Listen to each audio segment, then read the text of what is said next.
Welcome to Immigration Review, your weekly source for immigration case law updates and insights. I'm your host, Kevin A. Gregg, back again to review the week's presidential immigration cases, rummaging through the decisions so you don't have to. This podcast is sponsored by Kurzban, Tetzeli, and Pratt, also known as KKTP, a law firm where I'm also a partner. Whether you are facing an immigration obstacle, a serious injury, or a legal issue in your business, KKTP will aggressively protect your best interests. This podcast is also sponsored by DocketWise, an all-in-one immigration forms and case management solution trusted by thousands of immigration lawyers across the U.S.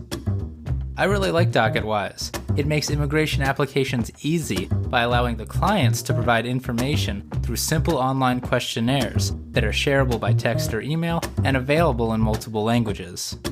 Not only that, DocketWise provides a comprehensive group of case management features, including invoicing and calendaring, secure messaging, task management, and a lot more.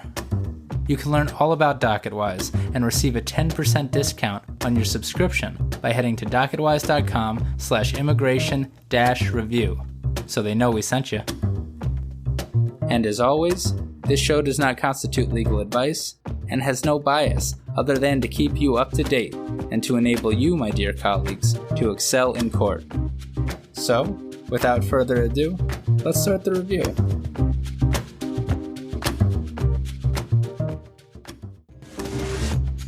Loyalist of listeners, I have one final special episode for you before I take a break on them for a few months, lest they lose their speciality. But as you'll hear, I really didn't have a choice, because our law firm, Kurzban, Tetzeli, and Pratt, reached a final settlement agreement in our heavily litigated class action, Dong et al. V. Johnson, the case all about ICE's fake university, the University of Northern New Jersey. You'll hear all about that glorious institution in just a second. To help walk us through it, I had on KKTP associate Elizabeth Montano and KKTP partner Edward Ramos, names that longtime listeners may remember from their prior appearances on the show. Ed and Liz are so deep in UNNJ at the moment that I think they may have earned honorary degrees. Here's our great conversation from May 3rd, 2022. And take note, immigration attorneys, because this case involves like 1,000 non-citizens, some of whom may be your current, past, or future clients. Important links in the show notes and on the KKTP website. Now, to Ed and Liz.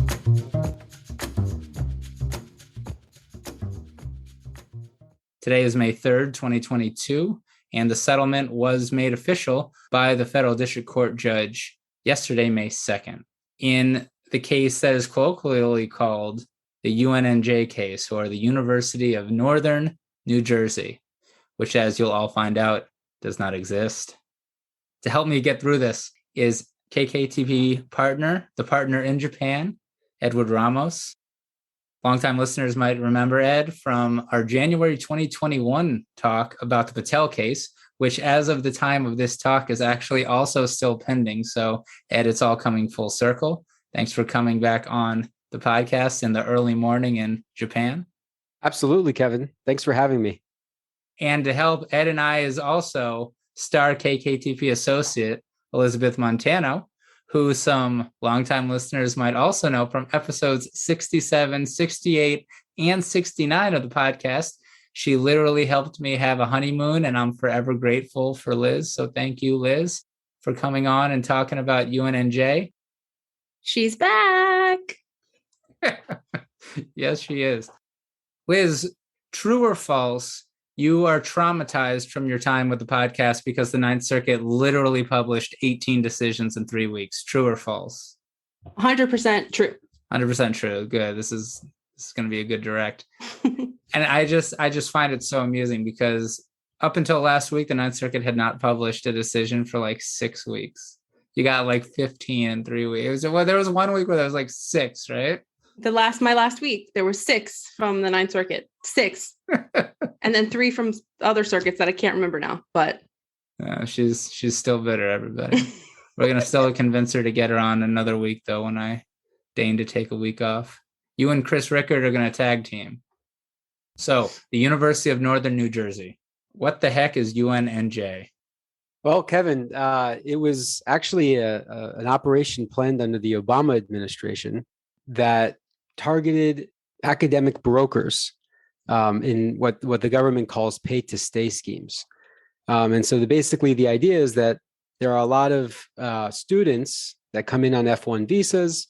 They attend school in the US. And, as a lot of immigration attorneys will be very familiar with, when they graduate from school, a lot of them are stuck because they've been here in the US for a long time and they've completed their entire education here. And then if they don't get an H-1B visa or they can't find some other way to stay, a lot of students will look for a way to continue their education in the US. And the F1 regulations actually allow students to stay in the US on what's called optional practical training. There's another form of practical training called curricular practical training that's offered while someone is actually in an academic program. So there are some schools that will push the limits on that. And they will be more geared towards allowing students to stay in the US on F1 status than actually providing a legitimate education. And the government doesn't like this. So they set up UNNJ as a way to try to target these brokers that kind of steer students into these programs that the government views as not bona fide. Wait, hold on. Let me just stop you there. So the U.S. government set up UNNJ. UNNJ is not a real school. Is that correct? Founded by DHS. Is there even a Northern New Jersey? Now I know that's going to upset some listeners, but I'm not. Is there even a Northern New Jersey? It's just kind of all one Jersey. I don't think it's big enough to, as a Philly person, I don't think it's big enough to justify, different zones. It's just New Jersey. It's that place over the bridge for me anyway. Or certainly not big enough to have an entire university, or maybe it is. Yeah. Please don't hate me, everybody. You will get hate for that. I think we'll also get hate, though, for the concept that a lot of these foreign students, or at least some of these universities, aren't doing it for the right reasons. Right. The vast majority of these universities are doing the right thing, that they are providing scholarship and educational opportunities to foreign students. Absolutely. Yeah, no. And it is this small cadre of, universities that, and it's not just universities, it's also certain other types of technical schools and English language schools and whatnot. The government believes that there are these schools that, try to abuse the system. And so that's what UNNJ was set up to try to target. And the government claims that they weren't going after the students. Well, they've gone back and forth on that. I guess we can talk about that a little bit later in the podcast. We can. But, they claim in their big press release when DOJ made the arrests of the brokers, they claim that the school was to target these brokers and not necessarily the students. But the operation certainly had a lot of negative effects on the over 1,000 students who ended up enrolling in it.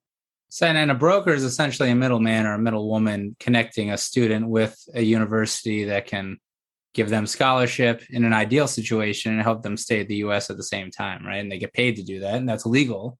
But there are some unsavory brokers.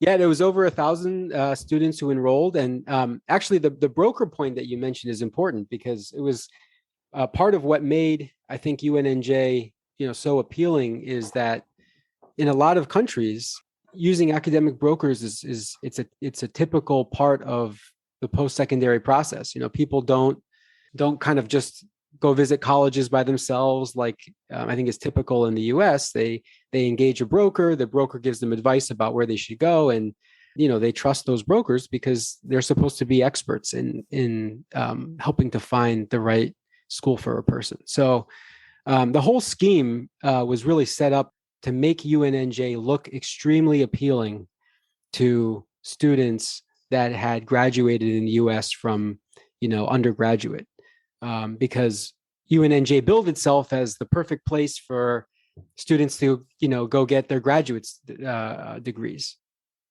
Well, that's pretty wild. Before we get to the lawsuit and, our suing the U.S. government, Liz, can you tell me who is Stephen Brunetti, PhD?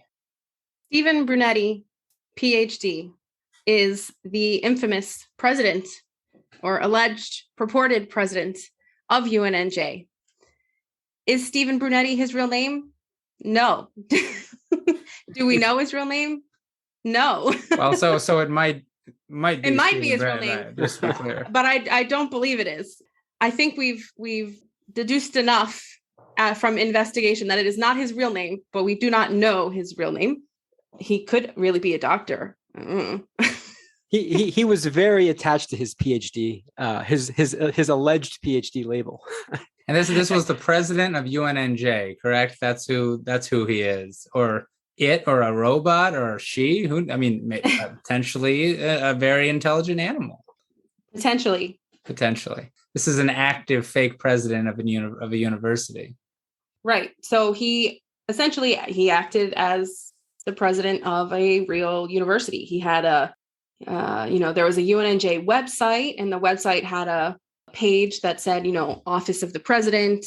Wow. He had a social media accounts. I think he had Facebook and LinkedIn and Twitter, I think. Yep. He met with students. If students went there, they could meet him. Went where? There's a physical location for UNNJ. Yes, it was in like an office building in Cranford, New Jersey. So I don't know where Cranford, New Jersey is for all the Third Circuit listeners. If that's not in northern New Jersey, perhaps we need to reopen the settlement agreement, bring another claim. So they'd come to this office building and someone would meet them? If somebody was there. There are several class members who have told us that they went there. They went there and they met with administration, quote unquote, administration or faculty or staff, however you want to call them. There is at least one class member who actually met with Dr. Stephen Brunetti, PhD. And was a man, not a very smart animal.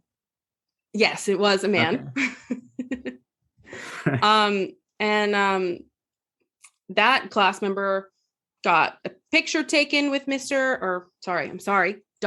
Brunetti. Brunetti. So sorry. But had a picture with Dr. Stephen Brunetti, PhD, got a t-shirt, a UNNJ t-shirt. And I believe that the UNNJ Facebook posted this picture on their account. There were ICE officers sitting in a strip mall in, apparently, northern New Jersey during the workday for years? Is that what you're saying? Because like a student could show up at any time. Well, first, I'm not sure it was a strip mall. I think it was more of like an office building. Depends on what you think of a strip mall. Okay, fair enough. But it was an office building and people worked there. But there were ICE officers posing as administrators. Correct. For years, just in case a foreign student showed up. Yep. That's our understanding. I don't know how often they were there and how often they stayed there, whether they worked 9 to 5. I'm not sure, but there were people who occupied that office. Wow. Well, to be fair, I'm not, I don't know for sure how many class members actually went to the building, but every time I've heard of a class member going to the building, there was someone there. There was somebody there. They have to. Yeah. Okay. I love it. And this kind of ties back in, Kevin, to kind of all of the stuff that DHS did to try to make the school look legitimate. I mean, as Liz mentioned, they had a website, they had social media accounts, they would post about the weather, they would post about school closings, they would do all kinds of, and the other big thing that they did was they got fake accreditations for the school. So, they basically got one of the largest national accreditors of universities in the United States to give UNNJ accreditation. And they also went to the state of New Jersey and made sure that UNNJ was listed as a legitimate institution for purposes of New Jersey state. And probably most significantly, DHS itself certified UNNJ as one of the schools that's authorized to sponsor F1 visas. So anyone who had any questions about UNNJ's legitimacy could go on DHS's website, plug in UNNJ, and sure enough, they'd get a little message popping up saying, you're good to go. This is a legit school. It was really designed to make anyone who did any investigation through the normal channels to make it look like it was a legitimate institution. And of course, they paid tuition, which I guess went to the Department of Homeland Security. That's right. What was the yearly tuition to attend UNNJ? I don't remember offhand, but it was cheaper than an Ivy League, but it was not pocket change either. It was in the thousands at least, but it wasn't like, in the $48,000 range or anything like that. But it was in the between like maybe 5,000 ish, 5,000. I can't remember the exact number that people paid. And what would happen is the brokers, this is where the brokers came in. The brokers would basically charge the tuition and then pay it to ICE. Well, pay it to UNNJ, what they believed was UNNJ, and they would take a cut. And so this was, a money-making operation for the brokers and for DHS because they kept the money. But the brokers are allowed to do that again, provided that it's a real university. I mean, they're allowed to take a cut or no? I don't know the rules on that. I would imagine that there should be at least some rule that the brokers need to be clear about what, fees they're charging. Yeah. In this case, it was more just kind of, you need to pay us this much. And they said, we'll pay the tuition on your behalf. And so I don't think it was always clear to the students, what percentage was supposed to be tuition or not. But gotcha. Sub question, is UNNJ tuition eligible for loan forgiveness? Especially whatever's happening at the Biden White House right now, 1,000 foreign students want to know.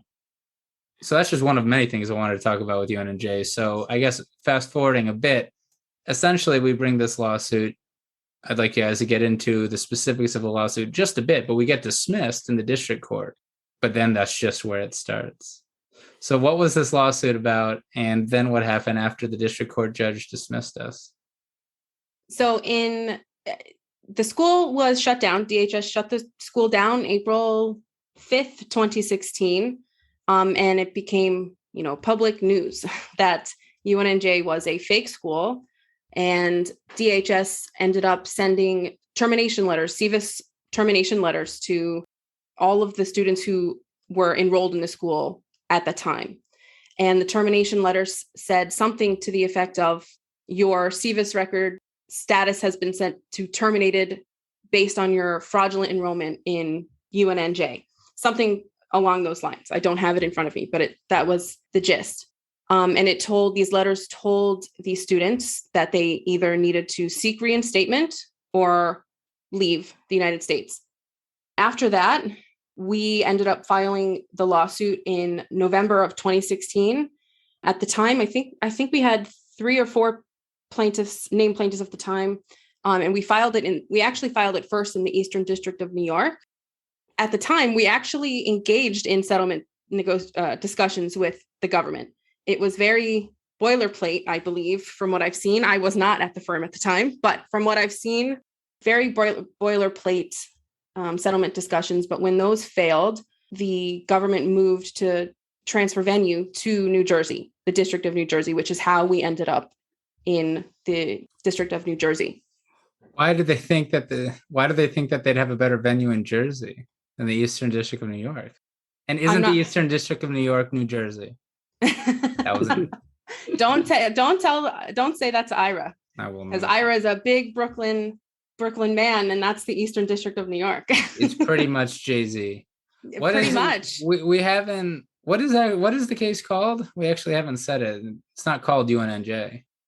It's Dong v. Johnson.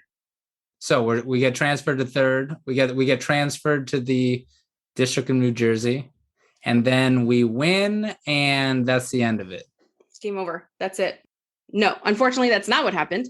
We get transferred to the District of New Jersey. Then we essentially duke it out with the government for, I don't know, a year. They move to dismiss. We obviously fight the motions to dismiss. And at the same time, we're trying to seek discovery. So our quest to seek discovery in the case started all the way back, in 2017, I believe. And so we were fighting those two things. And then lo and behold, the district court ends up granting the government's motion to dismiss. Pretty much jurisdictional grounds, right? Yes.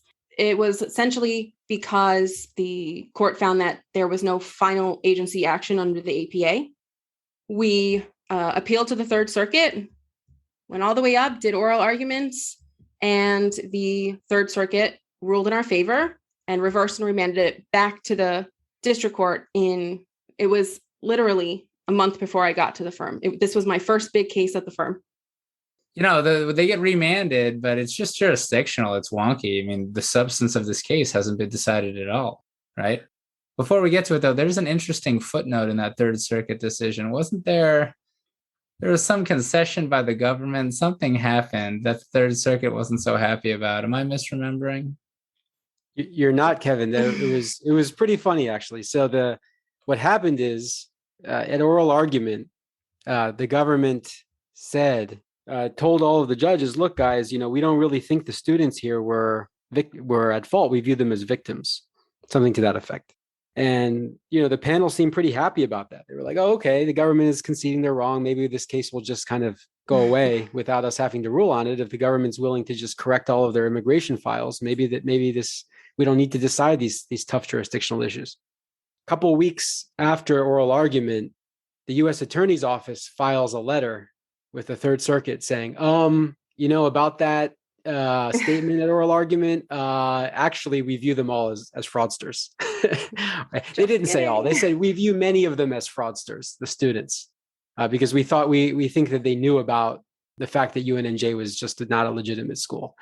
And the Third Circuit basically flipped out in their opinion at the government. They said, they changed they claimed to be clarifying their position, but in fact, it was a complete 180 about face. I think without knowing the mental workings of the Third Circuit judges, I'm sure it didn't help the government's case that they flip-flop like that. So why didn't we go to trial? Why did we settle? How did it settle? How did that all happen? And two-part question, did we get UNNJ gear as part of the settlement agreement? That's the one provision we weren't able to get in. No, Did you seek? Well, that's a confidential settlement. You're asking me to divulge confidential settlement negotiations here, Kevin. You should know that's not proper. That's BS. I want a hat. I don't know if there were hats. There were T-shirts. Oh, come on. Yeah, you said you've got the photo. Definitely have a photo of a T-shirt. So why settle if you're the U.S. government? I mean, it's a hard case. Most of the cases we have are hard, and all the Third Circuit said was that the district court had authority to actually do the case. What happened? Well, I can tell you procedurally what happened. That's not really what you're asking, I don't think. Yeah, but trying to get as much out of you as I can. Yeah, no, it basically went back to the district court. We continued to fight over discovery. The government filed motions to dismiss most of the claims in the case. And then there was an election in 2020, as many people will remember, or perhaps many people have repressed that memory. And there was a new administration that came in. And in February, lo and behold, in February 2021, settlement negotiations restart. And 9 months later, we get a preliminary settlement agreement on paper signed. And we start going through the process to get the settlement finalized, which just happened, as you said, Kevin, yesterday. Yeah. I mean, I also think that what Ed said is probably right. I think, another reason maybe, when we first brought the case, we only sued, the director of ICE, the director of USCIS, and the secretary of DHS. But by the time we got back to the district court after the Third Circuit remanded, we then added several defendants. We added the Department of State, we added the Department of Education, we added the United States of America, we added more plaintiffs, we added more facts. I mean, at that point, we had this case for 4 years. We've had learned a lot more in that time. So we added a lot more facts. And I think it was also kind of clear that we weren't going down without a fight, I guess. We fought valiantly through the motions to dismiss. We were not giving up on trying to get discovery. That's a lot of discovery. That's a lot of U.S. government entities. And again, just to be clear, because we've talked about presidential administrations, and Ed, you said it, but this all starts under the Obama administration. So really, it goes through 2 administrations, and really 3 if we're talking about settlement. So it's not so much about administrations. It's about what tactics is ICE going to do to try to root out student visa fraud? What is acceptable, what's not? Right. And to be clear, what they did in this case was outrageous. I mean, there's no way around that. One of the things I wanted to mention about the way they structured it is they really made it, even for an immigration attorney or an official at a legitimate school, they made it look like they were following the regulations, because the regulations on curricular practical training, which is that's the form of practical training or work study that people do while they're enrolled in an academic program. The regulations allow people to work on CPT, curricular practical training, at the start of their program, even before they begin classes, as long as the school approves it. And so if you were an immigration lawyer, asked by a client, look, I've been admitted to the school. They're saying I'm allowed to work for this company on curricular practical training. It's in my area of study. Is this allowed? You pull up the regulations, your answer would be yes, it is allowed. And so on the face of it, you think, well, how could you possibly think that this was legitimate if you're a student enrolled in a school that didn't offer classes? On the other hand, if you have a problem with that, take it up with whoever wrote the regulations on F1 status, because they allow it.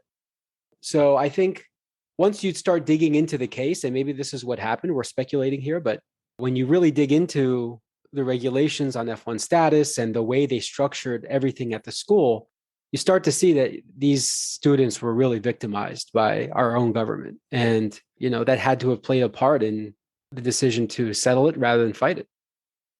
And so how were these various plaintiffs and class members affected? Obviously they're affected in losing money, getting these denials, these terminations of their student status, but over 6 years, right, since the termination letters went out, what kind of things have happened to these foreign students, just to paint a picture for everybody who's listening? Well, the circumstances that these students have been in over the last 6 years, there are, over 1,000 of them. So they've all experienced a wide range of consequences. But essentially it all stems from everybody's enrollment in UNNJ. So when the government shut down UNNJ in April 2016, ICE picked up many of the students from wherever they were at, picked them up, brought them in, investigated them, issued them NTAs, and put them in removal proceedings. At least from what we've seen, the records we've seen from the class members we've been in contact with, everybody who has been placed in removal proceedings, it seems, was charged under INA 237A1C for, at least the NTA say, they failed to maintain their non-immigrant status only by enrolling in UNNJ. That's the thing. There are so many ways to remove a non-citizen that you don't actually have to duke out whether they committed fraud or not. It's sufficient that they thought that they were in a legitimate university, that they could extend their F1 status, but they are no longer in that. And so they are no longer in status. Right. So not everybody was placed in removal proceedings, but those who were, DHS used 237A1C to get them there. Some class members or some enrollees, when they found out about the school, they just got so scared they left. They left the United States right away. And for the most part, most of them have not been able to come back, because when they try to come back, they go to their visa interviews. They try to get issued visas from whatever consulates or embassies abroad, and they are refused those visas under INA 212A6CI for having committed fraud or made material misrepresentations because they enrolled in UNNJ. Not most of the time, but some of these people were never even told why they were found to be inadmissible under 212A6CI, but there's just no other reason they would have been found inadmissible. And other people were told it was because of their UNNJ enrollment. They weren't told any other reason, no other specifics. And others stayed in the United States. They are either still in removal proceedings. The immigration judges are waiting to see the outcome of this lawsuit. Some of them, their proceedings were terminated if they could convince the immigration judge that they were not inadmissible. They were victims of UNNJ. Some of them got voluntary departure. Some of them stayed in the United States, got either a job or actually they married US citizens, tried to adjust. And some of them have actually been able to adjust, but I have never heard of someone being able to adjust without first having to get an I-601-212I fraud waiver approved first. That's terrible. And I'm glad we settled. And so what is the settlement? I'll be honest, I looked at it, I read it, I reviewed it, and it is confusing. What's the gist of it? What are some of the better things that it protects these non-citizen class members? Which, quite frankly, to be clear, actually, the class is all non-citizens who have attended UNNJ, who have enrolled in UNNJ. Is that correct? Enrolled. Right. That's right. It's actually a bit broader because after the preliminary settlement was signed, we got feedback from some of the class members that actually helped us to work with the government to clarify some of the provisions. So actually the class includes anyone who enrolled in UNNJ at any time for any length of time. Plus, there were apparently at least one person, maybe more, who never enrolled in UNNJ, but was denied by the government for having enrolled. The government made a mistake. And so if anyone is in that boat, they're also covered by the settlement. There was at least two people. They just drove by UNNJ on the interstate, on the Jersey Turnpike. Right. I'm actually really curious how that happened. I almost wish we had fought the case so we could have gotten discovery on that question, because how do you get denied for enrolling in UNNJ when you never did? And then the third important category is the spouses and children of people who enrolled in UNNJ who got F2 status by virtue of, their spouse or parents' enrollment in UNNJ are also covered under the settlement. And what the settlement does, it does a few important things. The first is the government can't deny anyone immigration benefits based on their enrollment in UNNJ. And you really should take a look at the definition of UNNJ enrollment in the settlement agreement because it's very broad. It's not just the enrollment itself, but it's also any matters, actions, materials, statements, or other information arising from, relating to, made from, or obtained through that enrollment. So basically anything that arose out of someone's enrollment in UNNJ is also covered as part of what UNNJ means and can't be used to deny immigration benefits. What does it mean to enroll in UNNJ? What is UNNJ enrollment? So UNNJ enrollment, it's actually a defined term in the settlement agreement, and it means not only someone's initial enrollment in UNNJ, but basically anything arising from or relating to that enrollment, with some exceptions. Basically, that if the mere fact that something arose after someone's UNNJ enrollment is not part of UNNJ enrollment. So, for example, you enroll in UNNJ and you claim that because you did that, you became distressed and you committed a crime as a result. That's not going to be classified as arising from UNNJ enrollment. But anything that's the argument. For all you creative practitioners out there, that probably is shut down by the agreement. But it is a very broad definition, and if you have clients that are covered by the settlement, I'd encourage you to read the definition. So that's probably the most significant provision. No denials of immigration benefits based on UNNJ enrollment. But practically speaking, they sign up with the university, the fake university. They pay their fees. They put it into the CVIS system that they are attending UNNJ, that they are enrolled in UNNJ. Right. And that allows them to keep their student status, the fact that they are enrolled in UNNJ. Right. Exactly. So all of that is covered by the settlement agreement. You're not going to be penalized for getting student status, extending student status, simply because you were enrolled in UNNJ, right? That's right. So the settlement actually addresses specifically the failure to maintain lawful status and the fraud ground. And there are a very narrow class of circumstances in which someone can still be held to inadmissible or deportable based on someone's UNNJ enrollment. And that's listed in the agreement. But basically the highlights are, if you made an affirmative misrepresentation to a government official about graduating from UNNJ, that they're going to be able to use that against you.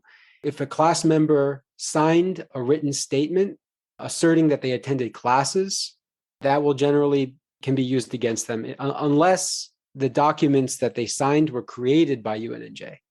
So as part of the operation, and this is absolutely insane. It's incredible.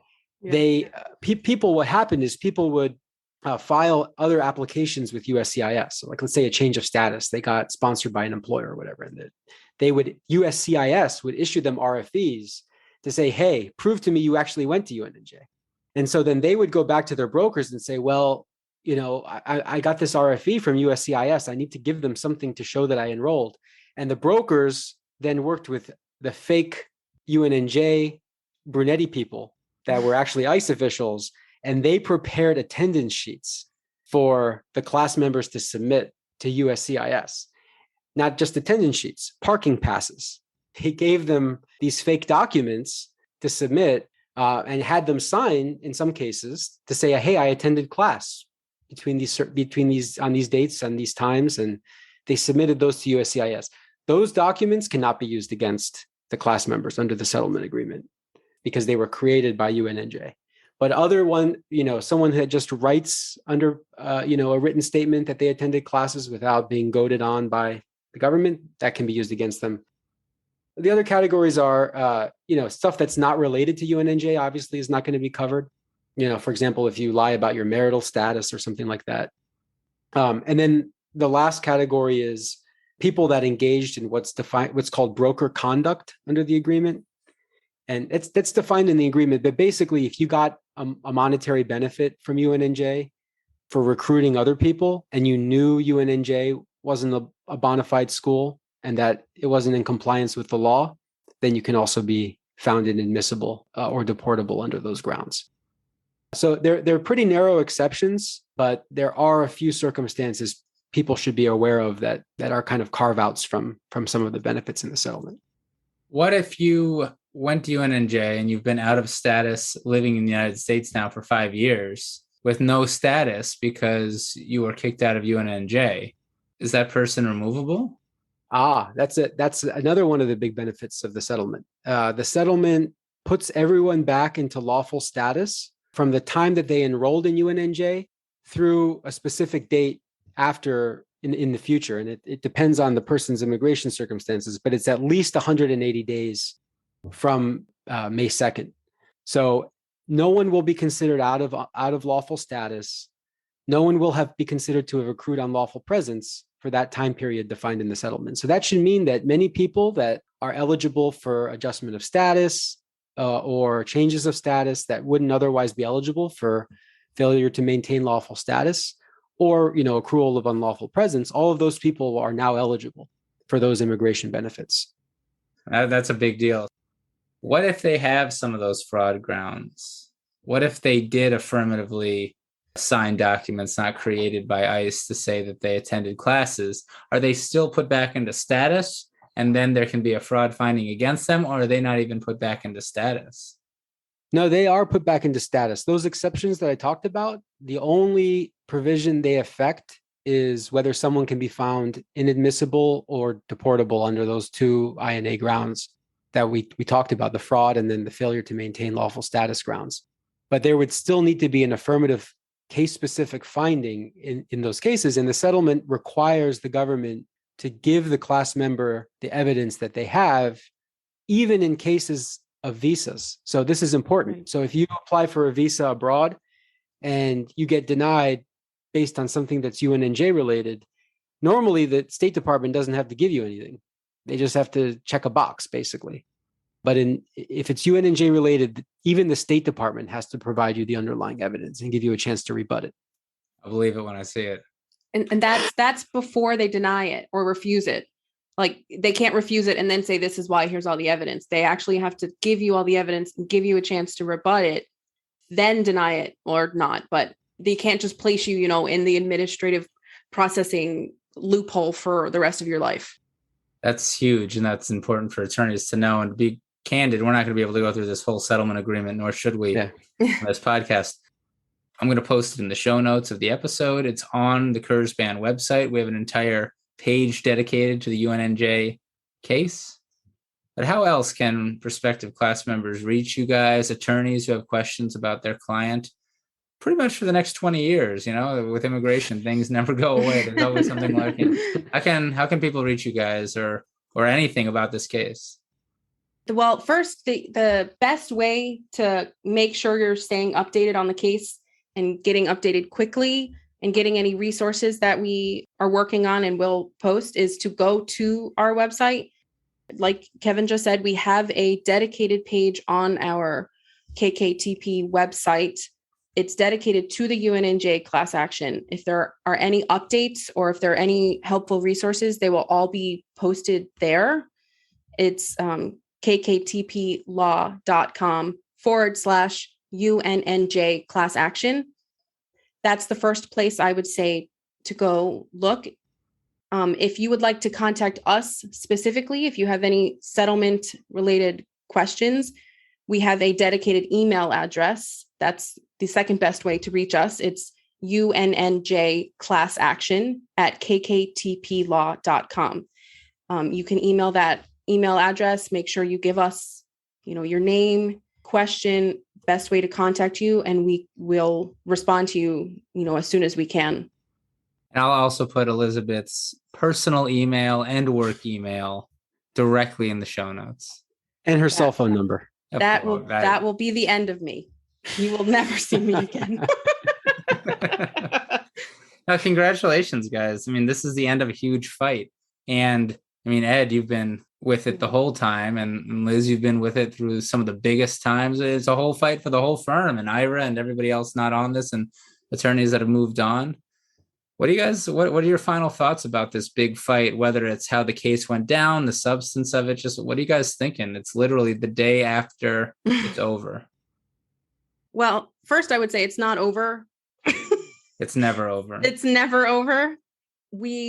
Myself, Ed, and Ira have all been appointed as class counsel. So we are still going to be working hard, making sure, that we are available for questions from class members, but also making sure that the government is complying with the settlement. And if not, we will bring it to the court if we need to enforce it. So it's not over, but I think the big fight is over. Yes.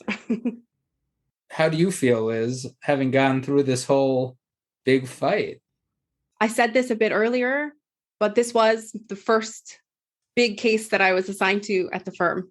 It was the first assignment I had on my desk when I walked in. I started with the firm September 2019. That was a little less than a month after the Third Circuit reversed and remanded. And so it was getting ramped back up. And now it's May 2022. And I have personally learned so much just from working on this case. I don't know if I would have ever gotten this experience somewhere else. So personally, it's very cool, very rewarding to have seen this whole process on a class-wide, how it's affecting real people. It's honestly, I sort of can't believe we're here. It really felt when we were going through the motions to dismiss, when we were going through the fights for discovery, but last year when we were going through the settlement discussions, I don't know if we ever really thought we would be here. I don't know if we really could see that we were going to actually get a settlement at the end. Yeah. And just to echo what Liz said, I mean, this working on this kind of case, any case really, but it reminds you of sort of the privilege that we have as lawyers to be able to make a difference in people's lives. And, it seems especially strange for me being in Japan. I'm sitting at a desk behind my computer and, filing things electronically, and you can feel a bit removed from the whole process. But when something like this happens and you're able to get good results for one client or 1,000+ clients, it's a privilege to be able to do this kind of work. A lot of times in the day-to-day, you get frustrated by little things, but it's a reminder of the importance of this kind of work and the ability that all of us as immigration lawyers have to really make a difference in people's lives.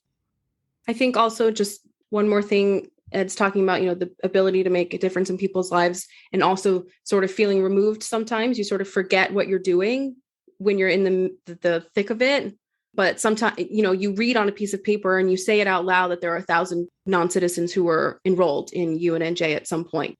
And that's a huge number, but you don't really think about it. But then something's happened and it reminds you. Obviously, the most recent thing was yesterday at the hearing. There were pages and pages of people on the Zoom attending the hearing. When it first started, I was going through and I, had to go through at least 4 times for how many people were attending it. When you speak to class members, either on the phone or on a Zoom, it's times like that when you really are reminded the impact that this has and the privilege that we have to be on this side of it. You guys are going to make me tear up. That's very well put. They're not just records of proceedings. They're not just papers. They're not just documents. They're not just SEVIS forms. I mean, they're real people. So that's a wonderful way to end the episode. But I do have one final question, and that is, where is Stephen Brunetti, PhD, at this very moment? Go. I think we should start a whole podcast just about that. Where could he be? What is his PhD in? Was it in education? Nobody knows. This could be a whole podcast. Let's do a spinoff. That's you. You're on it, Liz. You've got the mic already. You've got 3 episodes worth of practice. Steve Brunetti, PhD, with Elizabeth Montano. It'll get at least 1 listen. At least 1, and it'll be my mom. We're in 3 different time zones. I'm in San Diego. Liz, you're in Miami. Ed, you're in Japan. So, good night, Liz. Good morning, Ed. And I'm going to go eat dinner. Thanks for coming on, guys. Thanks, Kevin. Thank you, Kevin.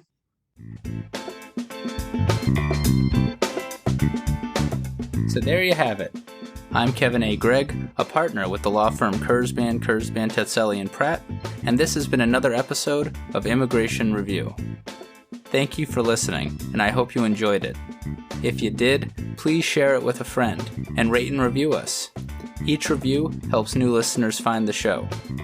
And of course, subscribe to Immigration Review wherever you get your podcasts.